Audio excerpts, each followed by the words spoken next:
বন্ধুরা, আজকে আমরা পঞ্চম শ্রেণীর গণিত বইয়ের অনুশীলনী 1 পৃষ্ঠা নাম্বার 6 3 নম্বরের সহজ পদ্ধতির গুণ 6 এবং 7 নম্বর অঙ্কটি করব। এখন আমি 6 নম্বর অঙ্কটি খাতায় তুলছি। নিচে সমান সমান, নিয়মটা নিশ্চয়ই মনে আছে। 110 এর কাছাকাছি সংখ্যা আমরা লিখব 100। তাহলে 110 থেকে আমরা কত কম বা বেশি লিখলাম?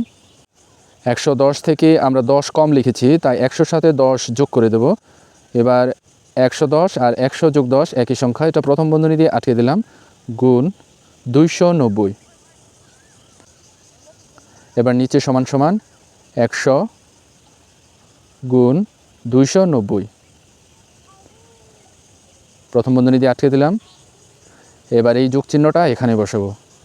এবার 10 গুণ 290, 10 গুণ 290, এটাও আমরা প্রথম বন্ধনী দিয়ে আটকে দিলাম। এবার 29কে 29, শূন্য হচ্ছে 1 2 3, এই 3টাও বসিয়ে দিলাম। তারপর যোগ 29কে 29, শূন্য হচ্ছে 2টা 1 2। এবার 29,000 এর সাথে আমরা যোগ করব 2,900, এটা আলাদা জায়গায় করার কোনো দরকার নেই, তারপরেও সমস্যা মনে করলে তোমরা করে নেবে। 29,000-এর সাথে আমরা 2,900 যদি যোগ করি তাহলে 29 30 31, 31,900, উত্তর 31,900। আশা করি বুঝতে পেরেছ। এবার 7 নম্বর অঙ্কটি আমরা খাতায় তুলছি। এর আগের অঙ্কে নিয়মটা নিশ্চয়ই জানো, তাই ভালো করে ওইভাবে বোঝাচ্ছি না। 1001 এর কাছাকাছি সংখ্যা হচ্ছে 1000। তাহলে 1001 থেকে আমরা কত কম বা বেশি লিখলাম? 1 কম লিখেছিলাম, তাই 1 যোগ করে দিলাম, প্রথম বন্ধনীতে আটকে দিলাম, গুণ 78।